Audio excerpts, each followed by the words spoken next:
Today's lecture is on static features, which we sort of already talked about in the course. So all of our previous methods, well, before we started talking about classes, all of our previous methods were static, right? And I told you that a static method is a method that's associated with the class. To use a static method, you use the class name to call the method. Now this is true of fields as well. So a static field is a field that's associated with the class and not with an individual object. So if you have a static field, it's what's called a per class member. So what that means is there's only one copy of the field, and that field is associated with the class. Right? Every object that's created from a class that has a static field has access to the field, but it shares that field with every other object. Right? So there's only one copy of the field. Right? That's what static means in general. So if you ever see anything marked static, it means whatever that feature is belongs to the class. Right? Which is why you'll often see static fields called class variables. Right? They're variables that belong to the class. Okay, so here's an example of using a static field in a class. We're going to partially make a little class called that represents a domino. Right? If you don't know what a domino is, it's just a family of games that are played with these little tiles. The tiles have two faces on them. Just a number between 1 and 6 on the standard set of dominoes. Right? Yeah, that's all you need to know about dominoes. Right? So here's our class domino. Right? I've got a public, static, and final field called min value, whose value is 0, right? And a public, static, final field whose called max value, right? So these are just the minimum and maximum values that a domino can take on. They're static, so you don't need an object to access these values, right? You can just write domino.minValue, and that gives you the value 0. If you write domino.maxValue, that gives you the value 6. Now notice domino also has two non-static fields, right? So every domino object gets its own field value 1 and field value 2. That represents the two sides of the domino, right? But every domino object does not get a copy of min value or a copy of max value, right? So if you want a picture of what's going on, then this is a little memory diagram that shows you what happens when you make a pair of dominoes. So when you use the domino class, it gets loaded into memory. Right? The domino class has a field called min value and max value, whose values are 0 and 6. Right? So the values for these fields actually live inside the class. If you make a domino object whose values are 1 and 3, right? Then you get a domino object whose values are 1 and 3. Right? So they have their own fields val 1 and val 2. What they don't get, though, is they don't get the fields min value and max value. Right? These fields belong to the class. The individual objects don't get copies of those fields. Right? So when you when you're using a static field, then you should access the field using the class name. Right? So it's class name followed by a period followed by the field name, like that. Right? So domino.minValue gives you the value 0. Right? Now, unfortunately, in Java, it is legal, but considered bad form, to access a static field using an object reference.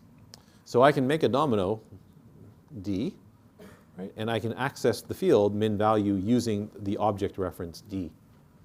Right? Now the problem, so this is considered bad form. In other words, you should avoid doing this. Right? Why is it considered bad form?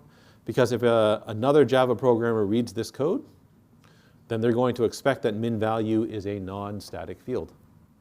Because you're not supposed to access a static field with an object reference. Right? So they're going to think that's non-static, and it's not until they go and look at the documentation for the class that they realize that this thing is in fact static. Right? It's legal. You should avoid doing it.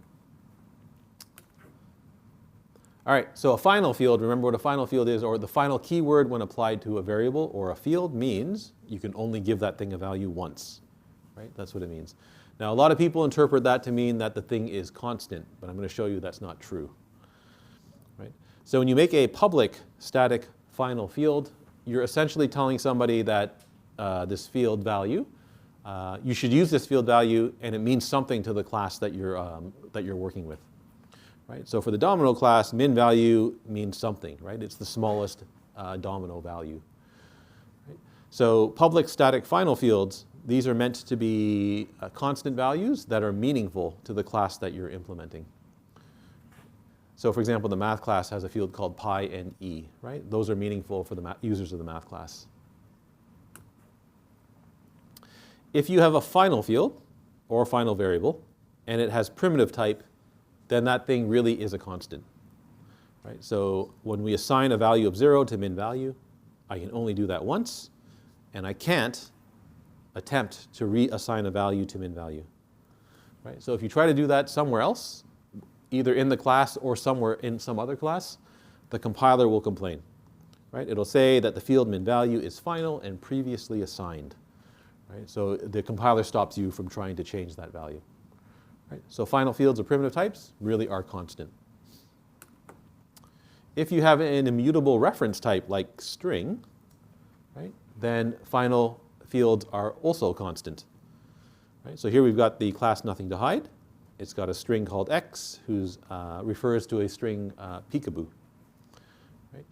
If you try to reassign x by writing nothing to hide.x equals something, right, again the compiler will complain. Right? It says the final field value, the final field x is final and previously assigned. Right? String is immutable, so there's no way that I can go into the string peekaboo and change one of the characters. Right? And so this string x, right, always refers to the string whose characters are all lowercase peekaboo. Right? It's impossible to change.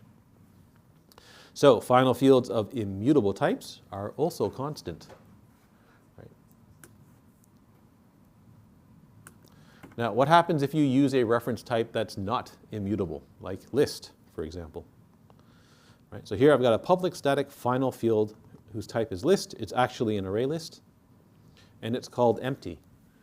So whoever has created this class seems to be suggesting that the list empty is always the empty list. Right? So it's always a list that contains nothing. Empty lists are occasionally useful. So this is not a completely made-up example.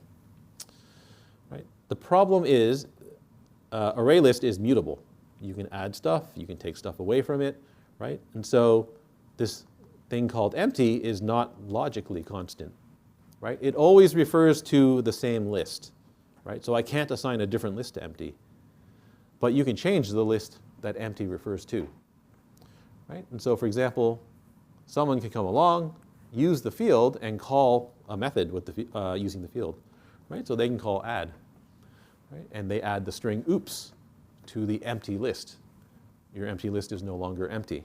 Right? So it's either badly named or it doesn't serve the purpose that it was intended for. Right? So that actually works. The compiler doesn't complain. You get no help. Right? And empty is now not empty. Yeah? What if you set a final field equal to a reference of something and then you change the value of that reference? Does it change the value? Yep. You have two references to the same object. Yeah.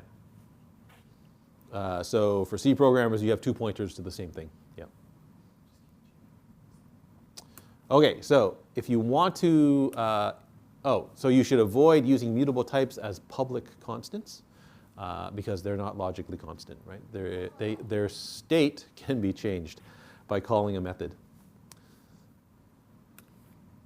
So not all public static final things, or not all final variables are actually constants. Okay, you can have static methods. Well, we've seen static methods in a bunch of classes, right? So lab 1, lab 2, all, yeah, question? Can you just explain why not all final methods are not constant? Yeah. So this list here, it's called empty, right? It looks like, just by looking at the code, that that thing called empty is supposed to be always the empty list. But you can easily make it not empty. So it's not really a constant, right? It always refers to the same object. Unfortunately, the state of the object's not constant. In what case is it only constant? So if you have something like string, right? So string, I can't change the characters of a string. Right? So string's an example of a immutable class. right? There's actually several examples of immutable classes in the standard library. So if you have an immutable reference type, that can be used as a constant by making it final. Okay, so we've seen static methods. Can you have a static method in a regular class? Absolutely, right? They belong to the class, not to an individual object. So you use the class name to call the method. They're often, sometimes you'll see them called class methods instead of static methods. Right. Inside the domino class, I can have a static method called isValue OK, right? So it checks whether or not this value is a legal domino value or not, right? Returns false if it's not, and true if it is, right? It's easy to implement. You just test if the value is greater than or equal to domino min value, and if it's less than or equal to domino max value. Right? If you want to call the method, use the name of the class, right? So I can check, is the value 8 OK for a domino, by calling the isValueOK method, right? Using the name domino as the class name. Again, it's legal, but considered bad form to access a public static or any static method using an object reference, right? So in other words, I can make a domino I can make a domino variable D and then call isValueOK using that method, right? And that works just fine. The other bizarre thing that you can do is you can actually set D to null and then call isValueOK, and that also works because it's static. I'm pretty sure it works. So that's the one example of when you can use a static, a null object reference to call a method, and it actually works, right? And it works because this is static, right? So it's actually accessing the method that's in the class, not using the object reference instead. So why is this bad? Because any other Java programmer who's just looking at this code is going to think isValueOK is a non-static method, right? Only until they check out the source code, the documentation later on, do they realize it's static. Yes?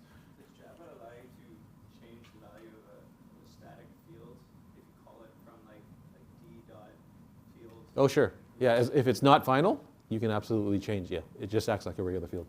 Yeah. Okay, utility classes. So a regular class that we've seen, that we've been using, so things like points or strings or lists, right? These classes, they're just types, right? So they define a user-defined type. Your classes are typically models of something or some concept, right? Typically, you create a class so that you can make objects, right? The class is used as a blueprint for making those objects. Right? So that's the normal use of a class in Java. An uncommon use of a class in Java is something called a utility class, right? So sometimes it's useful to create a class called a utility class where you don't make objects using the class, right? So in other words, you don't call a constructor using the class. Right? In a utility class, everything is static. So all the methods are static, all the fields, if there are any, are static. There are no public constructors. Right? And so there are some examples of utility classes in the standard library. Right? Now remember, the standard library has probably thousands of classes in it. There's only a small number of utility classes in the standard library. There are a few more, but these are the three common ones. Right? So math, arrays, and collections, these are all utility classes. So why would you want a utility class? So the purpose of a utility class is to group together related fields and methods where you don't need an object to do some computation, right? So the math class has got a bunch of mathematical functions and constants. It doesn't make sense to make a math object that has some state to call these methods or to use the constants, right? So I don't need a math object to compute the cosine of a number. Right? So the math class is an example of when you might create a utility class. The collections class is a bunch of methods that operate on Java collections, so lists and sets. Right? I don't actually need to make a collections object to sort a list. Right? So I can just call sort, pass in the list, and the sort method will sort the list. Right? I don't need an object to sort another list object. So if you have a utility class, you're never making objects using the utility class, right? So with math, right, I never make a math object to call cosine or to use pi, right? I just use the class instead. So when you use a utility class, only the class itself occupies any memory. Right? So in that example there, right, the math class is in memory. It's got a value. It's got a field called e. It's got a field called pi. Right? In the main method, when I call cosine, right, there's no math object used to call cosine. Right? Somewhere there's a cosine method in memory. It just jumps to that memory location and runs the cosine method. So can you make one of these things? The answer is yes, it's easy, right? Everything's static. Right? So we're going to implement a little utility class that lets you calculate E equals mc squared, right? So Einstein's mass energy equivalence equation, right? M is your mass in kilograms, c is your speed of light in meters per second, E is your energy in joules, right? So what do? Make a class, right? Call it whatever you want. I'm going to call it relativity, right? If you want it in a package, declare it in a package. Right? Create any constants that might be useful. Right? So for the relativity class, the speed of light is a constant. Well, it's actually a physical constant. And it would be useful to have for anybody using this class. So this is an appropriate use of a public, static, and final constant. Right? So we're going to call it capital C. Oh, sorry. All right, now add whatever methods you want. So I just want E equals mc squared. Right? So I'm going to call the method mass energy. It's static. Right? It returns a double value. That's just the energy. That is equivalent to that much mass. Right? So inside the method, calculate E. Right? So that's just mass times the speed of light squared. And then return E. And there's your little utility class in like 5 lines of code. If you want to run the relativity class, or if you want to call the method, right, you just make a main method somewhere. So I'm going to make a class called 1 gram, put in the main method, call the method using a mass of 1 gram. Right? That prints out that number of joules. So 9 times 10 to the 13, which is an enormous number, actually. It's a huge amount of memory, huge amount of energy. Right?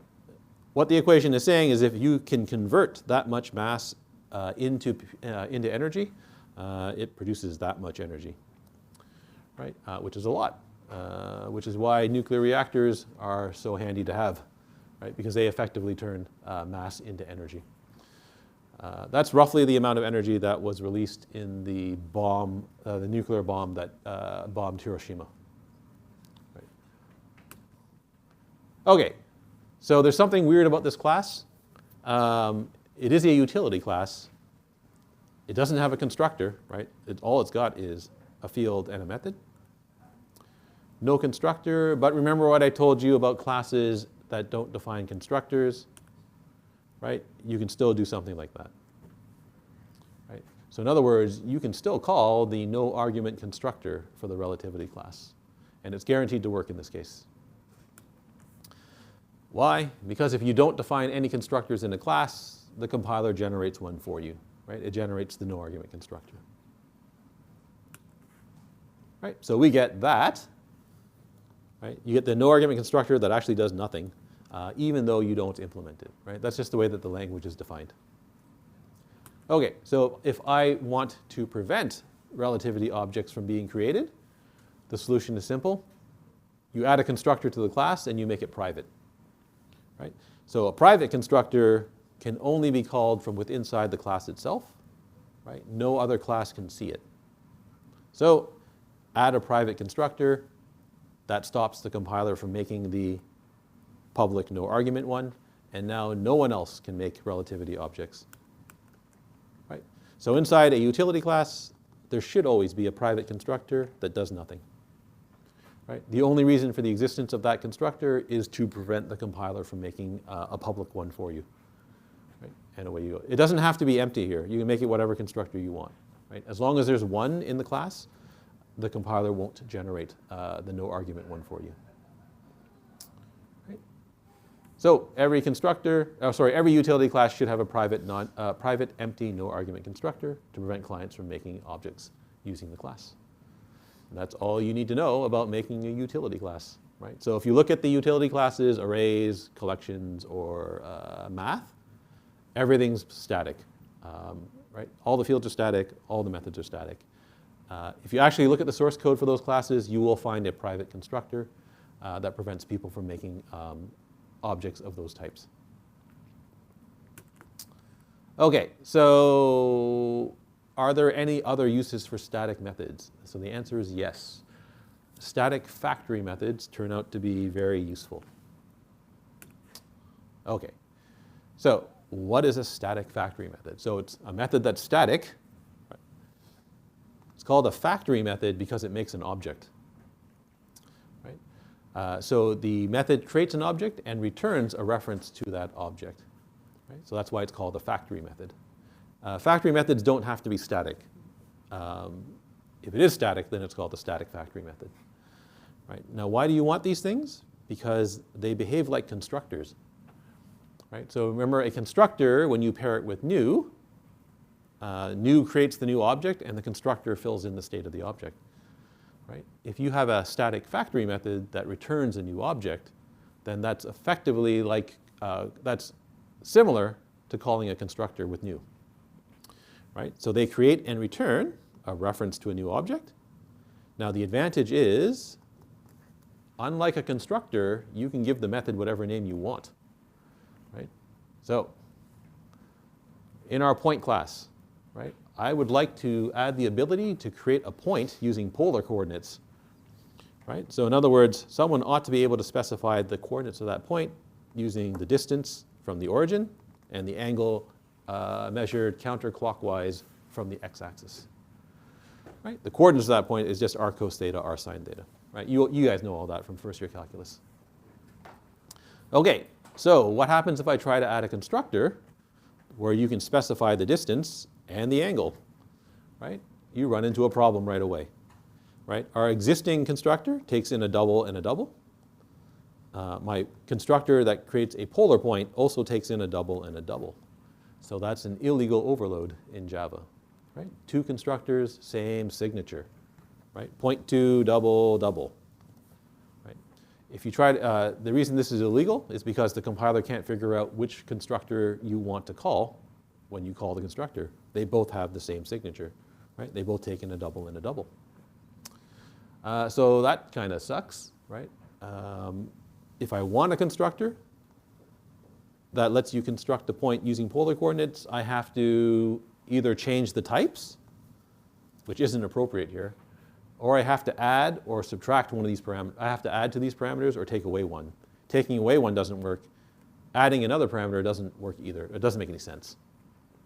Right? Question? Why is like kind of like the syntax different? Like in the first one you're saying like this dot x. Yeah. Why aren't you doing for the second one like this dot r? Like. Yeah, you could, but. Oh, but then does the second way work for the top one too? The second one worked for the, so no. So what this is doing here is, so this constructor is using constructor chaining, right? It's chaining to the other constructor, right? It's passing in, it's calling a constructor using this, right? Passing in a double and a double. So this constructor effectively calls this constructor to do all the work. Oh. Yeah. Right? So remember, this is our most general constructor in this class. Yeah. Right. Right, so we're stuck. But if you make a static factory method, that easily solves the problem. Right? You just replace that second constructor, or the first one if you wanted to. We're going to replace the second constructor with a static method. Right? So the other name for this thing is called the named constructor idiom. Right? Because the static factory method gets to have a descriptive name, right? Thus named. Right? And it behaves like using new plus a constructor. So it's like using a named constructor. Right? And it's easy to do. Right? You make a public static method. It returns a reference to a point2 object. Right? You give it whatever name you want. So in this case, the name polar makes sense. Right? And now someone can just call point2 polar, pass in r and theta, and they get a point2 object. Right? How does it work? Well, you take r and theta, compute x and y, right? And then just make a new point2 object by calling a constructor and using new. Right? So here we're actually explicitly making a new point2 object inside the method and then returning a reference to that object. Right? And now that solves our problem of having two constructors that would have the same signature. Right? We replace one using a method that has its own name. Right? And if you look inside the point2 source code, you will actually find there are many, many static factory methods inside that class. Right? So inside point2, there's a method called add, subtract, multiply, divide, and negate. Right? Add adds 2 points. Add adds a point in the vector. Subtract subtracts 2 points. Multiply multiplies a point by a scalar. Divide divides a point by a scalar. And negate negates the coordinates of a point. Right? So there's one of these, each one of these, and they're all non-static. And then there's a similar one of these, and they're all static. Right? And so they let you do two different things. Oh, hang on a second. Right? So you've got the non-static version of, let's say, subtract. Right? So point2, p equals, and then point2 q equals something. Right? And then you can do something like p dot subtract q, like that. Right? And so what that thing does is that thing, if I remember correctly, subtracts, is like writing p equals p. Oh, sorry. What happened to those? Oh, there used to be an eraser here. Oh, sorry, I messed that up.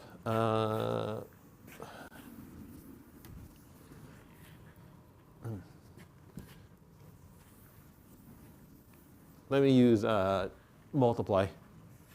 This is, I don't need q in that case.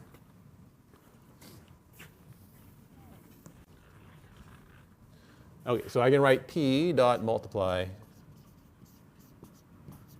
by 2.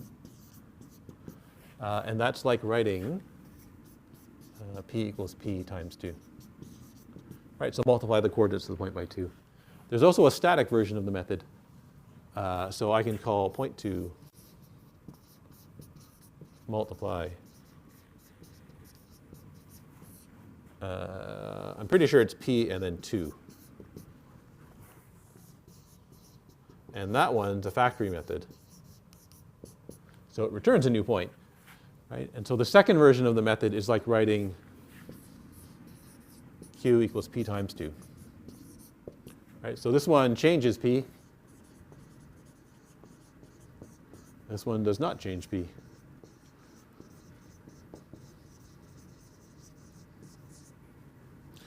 Right? And so there's every method that might change the point using some sort of mathematical operation here gets paired with a static factory method that doesn't change the point that's passed in.